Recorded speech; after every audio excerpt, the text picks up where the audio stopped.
outside and show you. So you can see our boundaries are made of. This is quite common in here. This is the. Oh, did you the garden? Okay, this is the kind of the fence out there, and this is the outside villagers. These are outside. These are my neighbors. So you can see these are neighbors. Yeah, these are outside neighbors. So what goes on here stays in here. You know, these are outside villages. So over here they have still got a demarcation here that goes that side. So you can actually see where you put an effort in trying to regenerate. You can see the difference. I've not done much of any plants on this side, but only on this side of the wire. But you can see the difference in terms of, so you can come here, you can see the difference. So you can see here, there's a wire that divides this part and this part.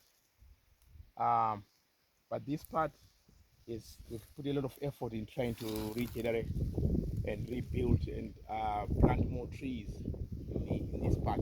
We might end up cutting some of them because there's too many, but let's have a go at them.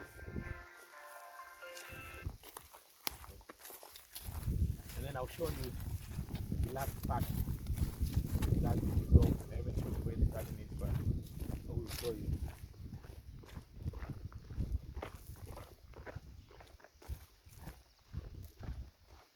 Right, come over here. So you can see from difference from here to here.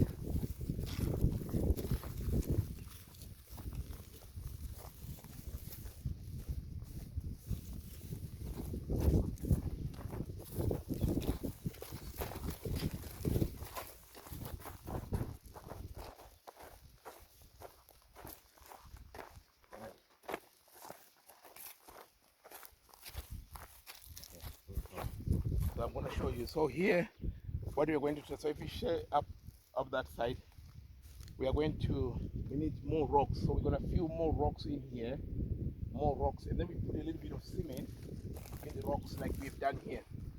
We've already put cement with these rocks.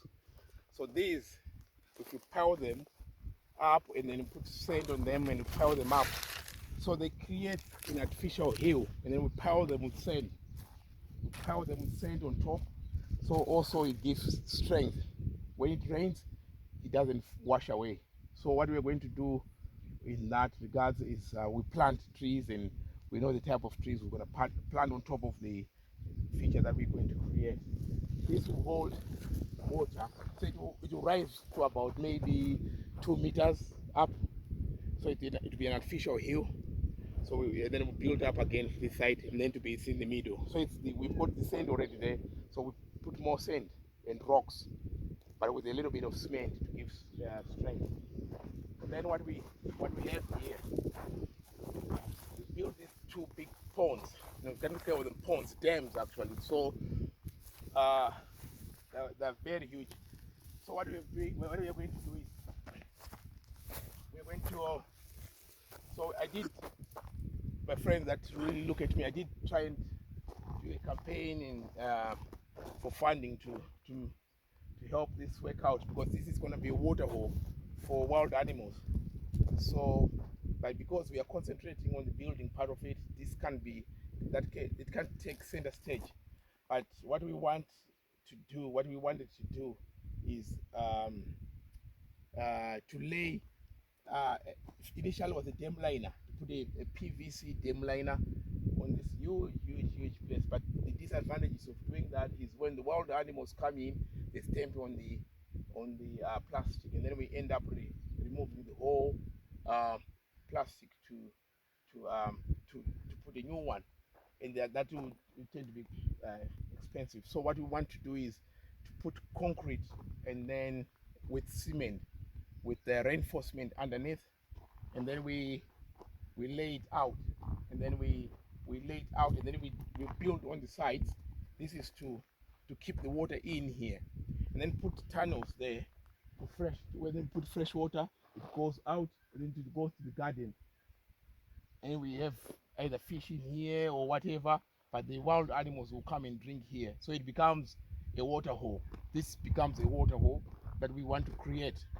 And then people can come off from there, from the house, and then you can see the animals here.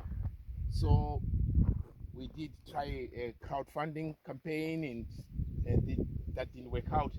So we have to go to plan B again and see how we can raise money for this water hole. And yeah, it just needs that. So there are two of them. So this is another one, another water hole. Okay, so there's another water hole there with a bit of within an island there. So the island. So we didn't want to connect them because if we have a problem with the other one, it affects the other one. So we have a problem with this one, but the other one can still maintain to be useful. So we didn't want to link them, but we can always put a connection in something like that. That's not a problem, but to keep them separate is better, so that when we have a problem with that one, the animals can still drink on this side. So that's part of our wider plans of what we want to do next. But one thing that you should know is this was dug by the local people and all manually, digging with shovels. Took so many months to do this job. What we are failing is to finish it, because it now requires a lot of money to do that, in terms of the cement and the reinforcement we need. But in terms of the labor, we have that. What we haven't got is the money to do the final finishing part of it. So we are hoping to have finished it, but we can't. So we have put this on hold, on shelf, while we concentrate on accommodation, and then maybe we might come back to this again. And in terms of fencing, we would also need fence the whole area, because if we don't fence and then we put water here, we have elephants, and also inviting some cannibals like the lions and stuff. They will come here once we put water here, because they always follow where the prey is. So we need to fence just only the part where we need to be, so it keeps everybody safe. So this is the dam. It took us quite a lot of months and months.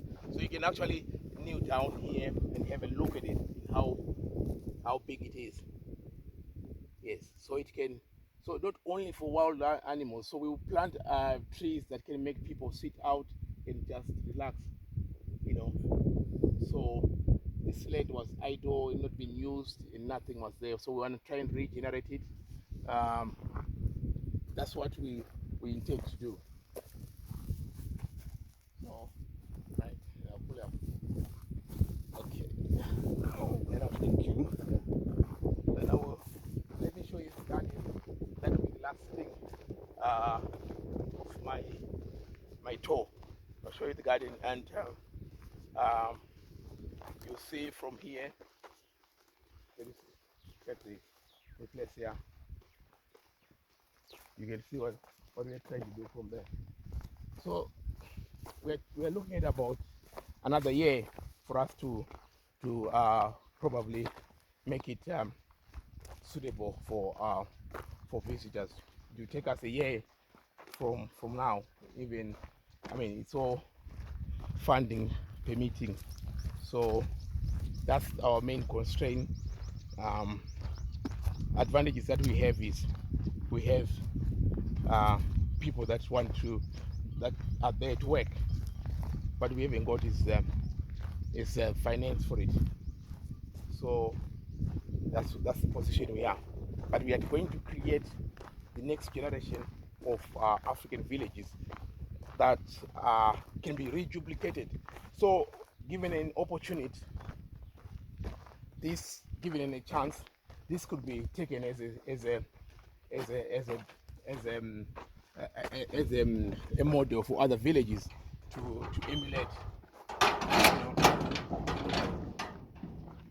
because development starts from the best of the rural, so the rest of the country can do the same, where we can sustain and make this place a sort of a small micro sort of economy, So let's look at what these guys are doing in the garden.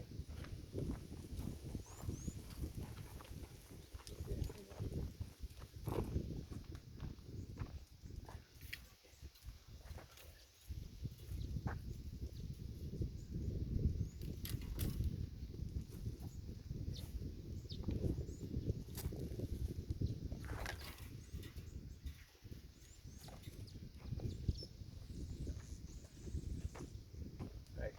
I'll show you. So this is our nursery. So we grow. We're all waiting. We're gonna plant some today, but basically this is waiting for the rain season, so that when the rain season starts, we plant some more, some across the dam. So these are the fever acacia trees. It's a shame they've been given names that we don't remember anymore, but we call this a fever tree in Zimbabwe, but it has actually got a different name now that we can't even remember. Yeah, so